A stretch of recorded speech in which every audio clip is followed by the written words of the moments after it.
नमस्कार, जेएलके media news के आज के इस अंक में आप सभी का स्वागत है। मैं हूं सरबजीत कौर। आइए सबसे पहले शुरुआत करते हैं आज की हेडलाइन से। पीपल्स डेमोक्रेटिक पार्टी की युवा इकाई का 1 दिवसीय अधिवेशन जम्मू में हुआ आयोजित। महबूबा मुफ्ती ने युवाओं को बताया पार्टी का भविष्य। जम्मू शहर आज रहा कोहरे की चपेट में, विजिबिलिटी भी रही कम। जम्मू कश्मीर में लगातार बढ़ रहे हैं कोविड-19 पॉजिटिव मामले। प्रशासन लगातार कर रहा है लोगों के कोविड टेस्ट। और जिला विकास उपायुक्त राजौरी विकास कुंडल ने 4 हाईटेक एम्बुलेंस मुहैया करवाई जिला स्वास्थ्य विभाग को। कहा क्रिटिकल इमरजेंसी के काम आएंगी एम्बुलेंस। और अब समाचार विस्तार से। पीडीपी अध्यक्ष महबूबा मुफ्ती ने आज जम्मू में एक कार्यक्रम के दौरान कहा कि हमारा युवा कल का भविष्य है। जिस प्रकार जम्मू कश्मीर में हालात बने हुए हैं, उससे निकलने के लिए हमारे युवाओं को आगे आना होगा और डटकर मुकाबला करना होगा। उन्होंने कहा कि इसके लिए न तो हमें पत्थर उठाना है और न ही बंदूक, हमें अपनी कलम की ताकत से मौजूदा परिस्थितियों को हराना होगा। महबूबा मुफ्ती ने अपने संबोधन में भाजपा पर जमकर निशाना साधा। उन्होंने कहा कि भाजपा लोगों को धर्म के नाम पर बांटकर राज करना चाहती है, लेकिन हमें आपसी भाईचारा कायम रखते हुए डटकर मुकाबला करना है, तभी हमारे जम्मू कश्मीर के युवाओं का भविष्य उज्जवल होगा। ये बातें महबूबा मुफ्ती ने आज गुर्जर चैरिटेबल ट्रस्ट छन्नी हिम्मत में आयोजित 1 दिवसीय युवा अधिवेशन के दौरान कही। कार्यक्रम के दौरान कई युवाओं ने पीडीपी का दामन भी थामा।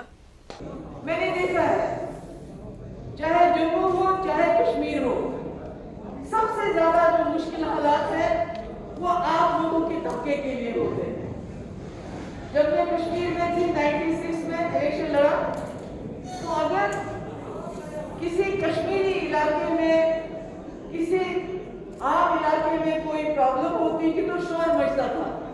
मगर जो दूर दराज इलाके हमारे ट्राइबल एरियाज हैं, वहाँ कुछ भी हो तो किसी को पता नहीं चलता था। बहुत मुसीबत थी, बहुत मुश्किलात थे। मगर आज मैं देख रही हूँ कि आप लोग उन मुश्किलात को पीछे छोड़ते हुए पीछे आज भी बहुत मुश्किलात है। पूरे मुल्क में मुश्किलात है। पूरे मुल्क का ऐसा माहौल बन रहा है कि लगता है कि आज हूँ कल रहूं ना रहूं। पकड़ दकड़ का माहौल, उसको पकड़ो इसको पकड़ो, और जम्मू कश्मीर में तो उससे ज्यादा माहौल खराब हो गया है। मगर मैं आप जवानों से कहना चाहती हूँ कि डरो मत, घबराना नहीं है, डरना नहीं है। अगर आप लोग डर गए तो समझो मर गए। डरना नहीं है, डट के मुकाबला करना है, पांव ठहरा के मुकाबला करना है। इनको आज औरंगजेब याद आता है, 800 साल के बाद बाबर याद आता है। क्यों याद करते हैं? अगर ये इलेक्शन के लिए चले जाते हैं यूपी में, तो इनको बाबर क्यों याद आता है? उसको तो ये हमारा बाप कहते हैं, हमें याद करना चाहिए। उसको क्यों याद करते हैं? औरंगजेब को क्यों याद करते हैं? कहते हैं आप औरंगजेब की औलाद हो, पर ये क्यों याद करते हैं? उसलिए याद करते हैं, ये लोगों के दिलों में, खाली मुसलमान नहीं, सुधा गढ़वाल तो मुसलमान नहीं है, उसके साथ जो बाकी एक्टिविस्ट बात है वो तो मुसलमान नहीं है। जो इनके खिलाफ आवाज उठाता है, बात करता है, उसको ये देशद्रोही कहते हैं, चाहे वो हिंदू ही क्यों ना हो। जम्मू शहर आज सुबह से ही कोहरे की चपेट में है। कोहरे के चलते सर्दी में इजाफा हुआ है और तापमान में भी गिरावट आई है। वहीं आज सोमवार कामकाज का दिन होने के कारण लोग कामकाज के सिलसिले में आते जाते दिखाई दिए। हालांकि कोविड के बढ़ते मामलों के चलते लोग एहतियात भी बरत रहे हैं।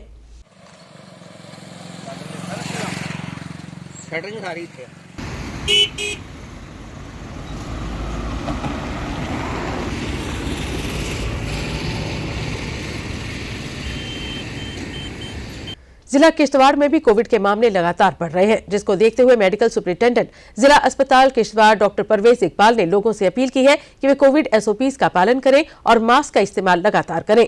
उन्होंने कहा कि लोग सामाजिक दूरी भी बनाए रखें ताकि इस महामारी को हम हरा सकें। मेरी तमाम अहले किश्तवाड़ से जहाँ जहाँ तक हमारी आवाज़ सुनी जा सकती है, उन तमाम लोगों से मेरी अपील है कि जैसा आप जानते हैं कि आज कोविड जो है, 3rd सर्ग बहुत ज़ोर शोर से पूरे मुल्क को उसने अपने लपेट में लिया हुआ है। जम्मू कश्मीर, हमारा यूटी भी इससे अछूती नहीं है। हमारे यहाँ भी केस जो हैं बहुत तेज़ी से बढ़ रहे हैं। जो कोविड है वो एक नई शक्ल में, जिसको हम ओमिक्रॉन कहते हैं, उसकी शक्ल में इस बार ज़ाहिर हुआ है। और ये जो वायरस है वो जो है बहुत तेज़ी से फैलता है और ये सच है कि इसकी इन्फेक्टिविटी कंपैरेटिवली पहले वाली जो हमारी सर्च थी उससे कम है, लेकिन जो फैलाव है वो बहुत तेज़ है। तो हम सबको चाहिए कि हम इसके बारे में बहुत सीरियसली इस पर गौर करें कि हम इससे किस तरह बच सकते हैं। और बचने का वही पहले वाला तरीका है कि हम अगर कोविड एप्रोप्रिएट बिहेवियर को फॉलो करें, जिसमें कि मास्क पहनना और सोशल डिस्टेंसिंग का ख्याल रखना और साथ में जो हाथों को है बार बार उसकी सफाई करना, तो ये 3 चीज़ें जो हम पहले भी करते थे। इसके साथ साथ जो है जैसे ही कोई हमारी फैमिली में या हमें खुद कोई इस तरह के सिम्टम्स पैदा हों जिसमें खांसी, ज़ुकाम, गले में दर्द, बुखार, जिस्म में दर्दें वगैरह अगर हों तो हमें जल्दी से जल्दी टेस्ट करवा के और अगर कोई पॉजिटिव निकले तो उसको अपने आप को आइसोलेट कर लेना चाहिए। जम्मू कश्मीर बैंक की उधमपुर शाखा में कोविड-19 के 5 पॉजिटिव मामले सामने आने के बाद बैंक को बंद कर दिया गया है। बैंक के अधिकारियों ने इस सिलसिले में पत्रकारों को अवगत भी करवाया। आज जब हम ब्रांच में आए तो हमें रिपोर्ट आई, उसमें हमने देखा 6 केस और पॉजिटिव आ चुके हैं हमारी ब्रांच में। तो हमने immediately nodal officer Yasir sir को इन्फॉर्म कर दिया और डीसी ऑफिस में भी इन्फॉर्म कर दिया था। तो उन्होंने नोडल ऑफिसर ने बताया कि आज के दिन इमीडिएटली ब्रांच को बंद कर दिया जाए और दूसरे दिन प्रॉपर सैनिटाइजेशन करके पूरे ब्रांच की तो ब्रांच को खोला जाए और उसके बाद 2 दिन के बाद सबके द्वारा टेस्ट होंगे, तो उसके बाद ही आप काम कर सकोगे। लेकिन हम लोगों से भी ये अपील करते हैं कि जो हमारी जो ब्रांच है ये मेन चौक पर है और मेन चौक के होने का जहाँ पे फुटफॉल काफ़ी है और गांव के लोग काफ़ी आते हैं। जहाँ पे पखलाई वगैरह चनैनी के जो आधे रास्ते के जो जिखानी के लोग हैं इधर से काफ़ी इलाका पड़ता है इस ब्रांच के लिए, तो बड़े लोग ऐसे ही आते हैं जो एंट्रियाँ जहाँ बैलेंस चेक करने आते हैं। हम अपील करते हैं आम लोगों को कि जिनको ज़रूरी काम है बैंक में वही आए, जब तक कोरोना की ये 3rd वेव तेज़ी से पकड़ रही है।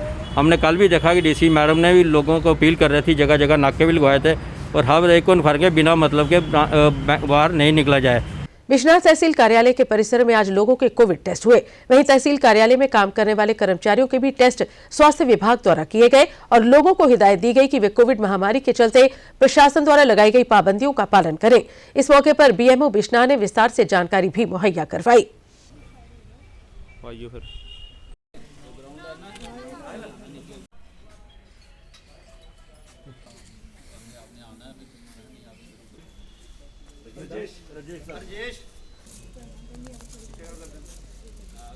कोविड का जैसे आप थोड़े दिनों से देख रहे हैं कि पॉजिटिविटी रेट भी ज़्यादा है और ज़्यादा केस आ रहे थे, तो उसी के चलते हमने सैम्पलिंग साइट कुछ बढ़ाई हैं। मेरे साथ आज तहसीलदार बिश्नाह, उनके भी यहाँ पे हमारे मिर्जा साहब हैं, मेरे साथ कोविड सुपरवाइज़र और पूरी मेडिकल टीम जो है वो तहसील कम्प्लेक्स में है।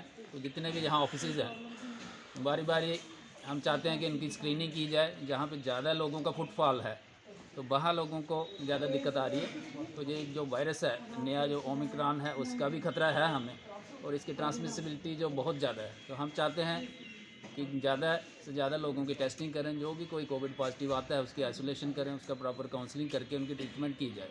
तो इसी सिलसिले में आज यहाँ कैंप है, कल और भी कुछ ऑफिस हम कवर करने की कोशिश करेंगे। साथ साथ में हमने तहसीलदार अरनिया के साथ मिलके भी वहाँ भी एक कम्प्लेक्स में कैंप लगाया हुआ है, तो वहाँ भी सैम्पलिंग चल रही है। अदर दैन दिस हमारी एक परमानेंट साइट है PSC अरनिया में और बुद्ध मंदिर जो कबीर मंदिर है म्यूनसिपैलिटी के साथ वहाँ ऑलरेडी चल रही है।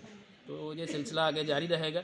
हम चाहते हैं कि इसके साथ साथ लोग कोविड एप्रोप्रिएट बिहेवियर जो है उसको स्ट्रिक्टली फॉलो करें। जो भी रिस्ट्रिक्शंस वगैरह हैं वो लोगों के फ़ायदे के लिए हैं, उसका भी SOPs पूरी फॉलो करें। कश्मीर घाटी के सोपोर इलाके में कोविड-19 के बढ़ते मामलों को देखते हुए SHO सोपोर ने मार्केट में जाकर लोगों में मास्क वितरित किए और लोगों को हिदायत दी कि कोरोना नियमों का परस्पर पालन करें।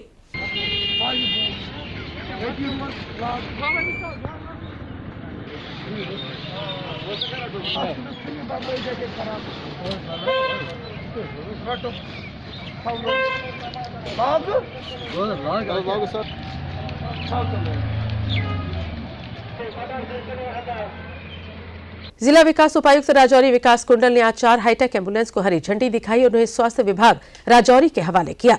जिला विकास आयुक्त राजौरी का कहना है कि राजौरी में पहले 9 हाईटेक एम्बुलेंस थी और उनमें अब 4 की और बढ़ोतरी हो गई है ताकि ये क्रिटिकल इमरजेंसी के काम आ सके। उन्होंने कहा कि सरकार लोगों को बेहतर स्वास्थ्य सुविधाएं मुहैया करवाने के प्रति वचनबद्ध है और इस सिलसिले में काम भी किया जा रहा है।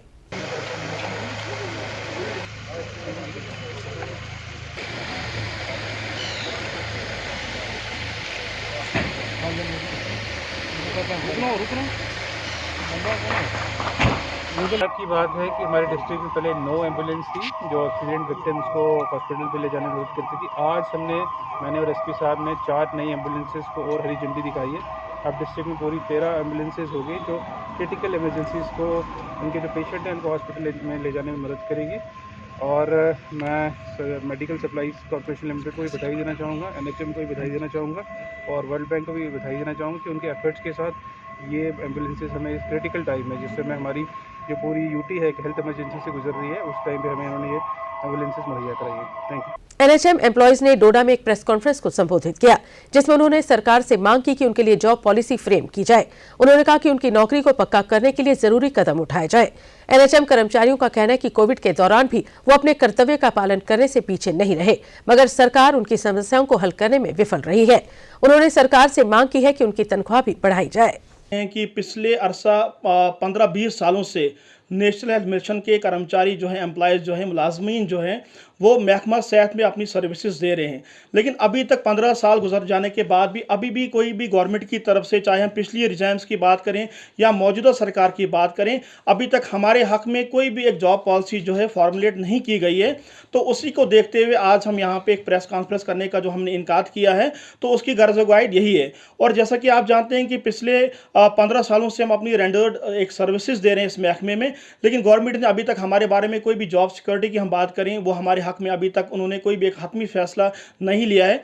अगर हम पिछले सालों की बात करें, अरसा 2015-13 से हमने बहुत बार रोड्स को भी हिट किया, डिफरेंट क्वार्टर्स पे हम अपने रिप्रेजेंटेशंस भी हमने गवर्नमेंट के सामने रखी और हमें सिर्फ आश्वासन दिया गया। और 2017 और 18 की अगर बात करें, उस दिन की जो हुकूमत थी, उस टाइम एक टॉप ब्रॉस ब्यूरोक्रेट्स की एक निगरानी में जो है 2 कमिटीज़ को 2 साल में मुसलसल कंस्टिट्यूट किया गया ताकि वो हमारे इश्यूज़ को, हमारी जो लॉन्ग पेंडिंग ग्रीवेंसेस थे उनको एग्जामिन करके गवर्नमेंट के सामने अपनी रिपोर्ट पेश करें। और तब के जो हमारे हेल्थ के स्वास्थ्य के जो मंत्री थे बाली भगत जी, उन्होंने हेड ऑफ दी जो असेंबली में उन्होंने उस दिन ये वाजे किया था कि हमने एक फेस्ड मैनर में 1024 के एक बैच करके जो है हमने फाइनेंस महकमे को अपनी फाइल सबमिट की है और उस तरफ पे 1024 एम्प्लॉयज़ को जो है रेगुलर किया जाएगा। लेकिन अभी तक 2017 गुजर जाने के बाद, 18 के बाद आज 21-22 है, तो आज अभी तक हमारे सामने ये चीज़ क्लियर नहीं हुई कि अगर उस दिन फाइनेंस महकमे को हमारी फाइल दी जाती है तो उस फाइल का कहां वेयर अबाउट से हमारे पास उसका अभी तक कोई भी एक ब्लैक एंड व्हाइट में सामने नहीं आया। सीमावर्ती कस्बा अरनिया नगर पालिका की तरफ से 50 लाख रुपए की लागत से तैयार होने वाले पार्क का निर्माण कार्य पूर्व विधायक अश्विनी शर्मा व नगर पालिका अध्यक्ष रमेश सैनी ने सभी पार्षदों की मौजूदगी में शुरू करवाया, जिसमें ओपन जिम के अलावा बच्चों के खेलने का सामान भी शामिल होगा।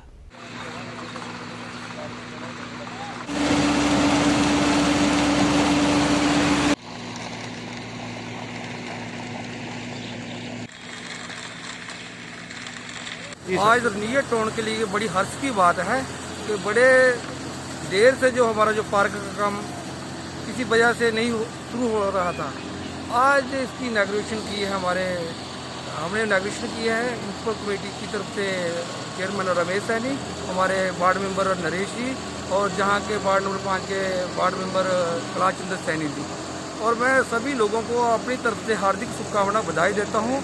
ये पार्क जहाँ पर एक ओपन जिम लगेगी और मेरे नौजवान बच्चे जो हमारे जो अपने फिजिकल फिट होने के लिए जो जहाँ पर ओपन जिम का जहाँ पूरा लाभ लेंगे। और यहाँ पर आज म्यूनसिपल कमेटी द्वारा एक पार्क के लिए ब्यूटिफिकेशन ऑफ पार्क, उसका फाउंडेशन जहाँ पर नींव पत्थर रखा गया है। ये पार्क जो है ये काफ़ी लैंड जहाँ पार्क के लिए पहले भी यहाँ जो आइडेंटिफाई करके यहाँ पार्क पहले भी था। अब इस पार्क को थोड़ा मॉडिफाई करके थोड़ा मॉडर्न लाइन के ऊपर ये पार्क जो है डेवलप किया जा रहा है। म्यूनसिपल कमेटी के हमारे जितने भी यहाँ चेयरमैन हैं, कॉर्पोरेटर्स हैं, इन सब के एफर्ट से ये म्यूनसिपल कमेटी में एक बहुत बड़ा एसेट जो है वो बनने जा रहा है, जहाँ इस पार्क की डेवलपमेंट के लिए काफ़ी काम जहाँ रखा गया है। और आने वाले समय में जितने भी हमारे म्यूनसिपल कमेटी के अंदर और भी कई काम जो है, बड़े काम जो सबके एफर्ट से शुरू हो रहे हैं। लेकिन इससे मैं समझता हूँ कि इस टाउन के जितने भी हमारे प्रोमिनेंट लोग हैं, सिटीजन हैं, हमारे यहाँ के रहने वाले लोग हैं, उनको एक बहुत बड़ा बेनिफिट जो है इस पार्क के डेवलप होने से बनेगा। आरएसपुरा के वार्ड नंबर 12 स्थित शिव मंदिर का सोमवार को 47वां स्थापना दिवस मनाया गया। इस मौके पर हवन यज्ञ व विशेष सत्संग का आयोजन हुआ और स्वामी गौतम शास्त्री ने अपने प्रवचनों से संगत को निहाल किया। से निवेदन करूंगा उनको तुषार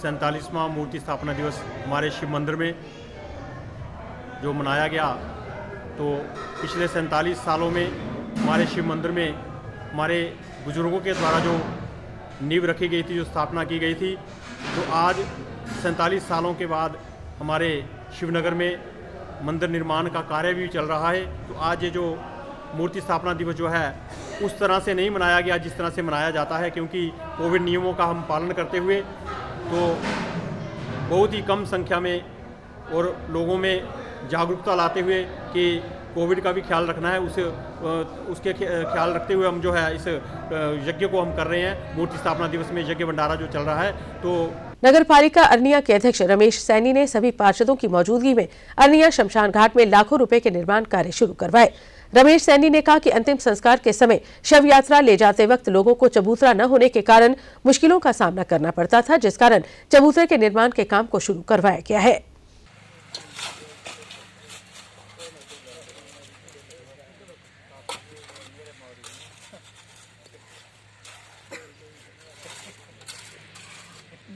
हमारा जो कार्य था हमारा शमशान घाट के अंदर, जहाँ पर जो बल्टा तोड़ने का जो रस्म अदा की जाती थी, आज उसकी इनॉग्रेशन हमने की है। हमारे साथ म्यूनसिपल कमेटी के Shri chairman Shri vice chairman Shri Shyamlal ji, उनके साथ हमारे जंग बहादुर जी, भाजपा के एससी मोर्चा के प्रधान, हमारे जनमान्य गाने लोग सभी ने एकत्रित होकर जहां पर एक इनॉग्रेशन की। हमारा म्यूनसिपलिटी का स्टाफ भी जहां पर आया हुआ है। आज जो काफ़ी समय से जो लोगों की डिमांड थी, जहां पर जब भी अर्थी लेके लोग आते थे संस्कार के लिए, जो जगह बहुत ही डीप में चली गई थी, जिसके कारण संस्कार करने के लिए जब डेड बॉडी को लेके जाते थे, ऊपर जाते थे, रोड के ऊपर चढ़ना था, बड़ी मुश्किल का सामना करना पड़ता था। उसको देखते हुए हमने म्यूनसिपलिटी ने और लोगों की डिमांड पर हमने ये एक छोटा सा ये काम रखा था, जो 3-3.5 लाख की लागत से जो बनेगा। एक लिखित परीक्षा करवाए जाने की मांग को लेकर बॉर्डर बटालियन उम्मीदवारों ने आज भी प्रशासन के खिलाफ प्रदर्शन किया। प्रदर्शन कर रहे युवाओं का कहना है कि सरकार उनकी मांग को पूरा करे और रिटर्न एग्जाम लेने के लिए नोटिफिकेशन जारी करे।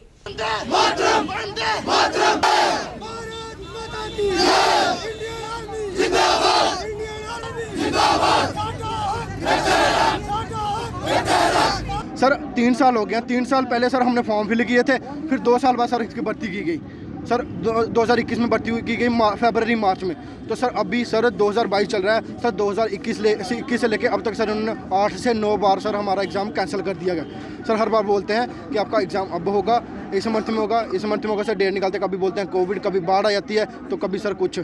हम आर्मी के पेपर के लिए आए हुए हैं। हमारा 3 साल हो गया, हमारा पेपर नहीं हो रहा है। हमारा बार बार पेपर पोस्टपोन किया जा रहा है कोरोना की वजह से। कोविड है भाई, आपका पोस्टपोन हो गया पेपर। हालांकि एक बार हमें मतलब आरसी मिलके हमें बोला गया कि कल सुबह आपका पेपर है। सारे बच्चे शाम को आ चुके थे और शाम को बोला नहीं, आपका पेपर जी बाढ़ की वजह से कैंसिल हो गया, पोस्टपोन हो गया, नेक्स्ट डेट मिलेगी आपको, तब आ जाना। डीपीसी का मुद्दा हल करने को लेकर सेरिकल्चर विभाग के कर्मचारी संगठन के सदस्यों ने आज विभाग के निदेशक से मुलाकात कर उनका आभार व्यक्त किया। कर्मचारियों ने कहा कि डीपीसी को लेकर वे काफी समय से संघर्ष कर रहे थे और अब उनका मसला हल किया गया है।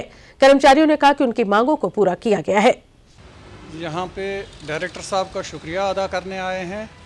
उन्होंने काफ़ी देर के बाद ये जो इतनी बड़ी डीपीसी है ये की यहाँ पे, साथ में हमारे जो भी डिस्ट्रिक्ट सेरिकल्चर ऑफिसर्स हैं उनके ग्रेड के बारे में भी उन्होंने, उनका ग्रेड जो है वो पहले बहुत कम था, तो अब ठीक तरीके से वो हुआ है। नेशनल कॉन्फ्रेंस की युवा इकाई के नेता और डीडीसी सदस्य कैसर गनई ने आज श्रीनगर में एक प्रेस कॉन्फ्रेंस को संबोधित किया, जिसमें उन्होंने डीडीसी चुनाव के 1 वर्ष पूरा होने को लेकर अपनी प्रतिक्रिया दी। उन्होंने इस मौके पर कहा कि काउंसिल का समय पर गठन न होने के बावजूद उन्होंने अपने इलाके में विकास के काम करवाए हैं, जबकि कईयों के काम जारी हैं। उन्होंने सभी कामों के बारे में विस्तार से जानकारी भी दी। जो आप सभी जानते हैं कि 1 साल आज कंप्लीट हो गया डीडीसी इलेक्शन में, और हमारा काउंसिल श्रीनगर का जो बहुत लेट बना है, अभी इस काउंसिल को 6 महीने हो गए बन के। इलेक्शन को तो हाल में 1 साल हो गया, लेकिन काउंसिल बने हुए 6-7 महीने हो गए। लेकिन बदकिस्मती से जो हमारे काउंसिल का चेयरमैन था, जिसको हेड चुना गया, तो उससे वो डिफंग ही रहा। पता नहीं उसकी ज़ाती वजह से वो इस काउंसिल को नहीं चला पाए। लेकिन फिर हमें अपनी टांगों पे उठना पड़ा। जहां हमारा चेयरमैन साहब काम आते तो उसने वो चीज़ें नहीं किया।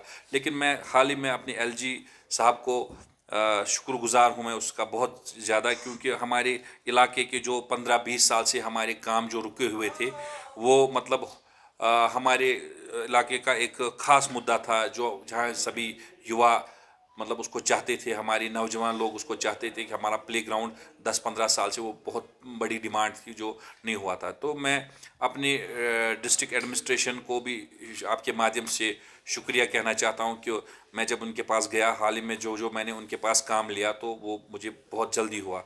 तो कल हमने उस पर काम स्टार्ट करवा दिया। और मैं आपके माध्यम से ये बताना चाहता हूं कि मेरे डीडीसी कंस्टिट्यूंसी जो खिंबर 3 हैरवन में आती है, उसमें मैंने 5 करोड़ रुपया खर्च करवाए हैं, जो मुझे डिस्ट्रिक्ट एडमिनिस्ट्रेशन ने फराहम किए। लखनऊ का एक परिवार जो कश्मीर घाटी की तरफ जा रहा था, वो जम्मू श्रीनगर राष्ट्रीय राजमार्ग के रामस्वरूप इलाके से गत शुक्रवार को लापता हो गया। गुमशुदा लोगों के परिजनों का कहना है कि आखिरी बार उन्हें रामसू इलाके से उनकी व्हाट्सएप कॉल आई थी। गुमशुदा लोगों में मोहम्मद अली, उनकी पत्नी दरख्शान और बेटा शाहवेज खान शामिल है। जिस किसी को भी इन लोगों का पता चले वो इस नंबर पर सूचित करें। नंबर है 70066758873।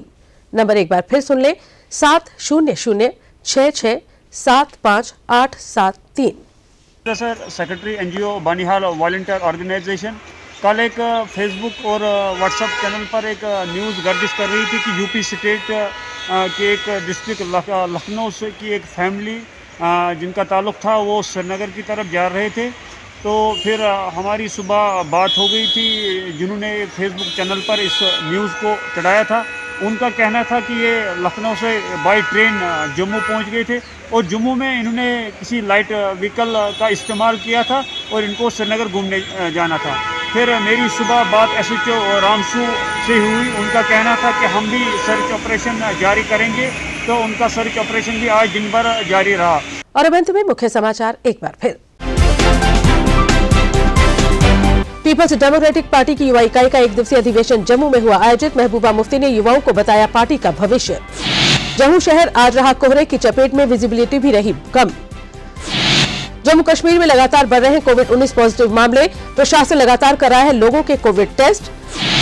और जिला विकास उपायुक्त राजौरी विकास कुंडल ने 4 हाईटेक एम्बुलेंस मुहैया करवाई जिला स्वास्थ्य विभाग को। कहा क्रिटिकल इमरजेंसी के काम आएंगी एम्बुलेंस। जेल के मीडिया न्यूज के आज के इस अंक में बस इतना ही। दीजिए इजाजत, नमस्कार। For more updates, do subscribe our YouTube channel and don't forget to hit the bell notification icon. And if you are watching this video on Facebook, do follow our Facebook page.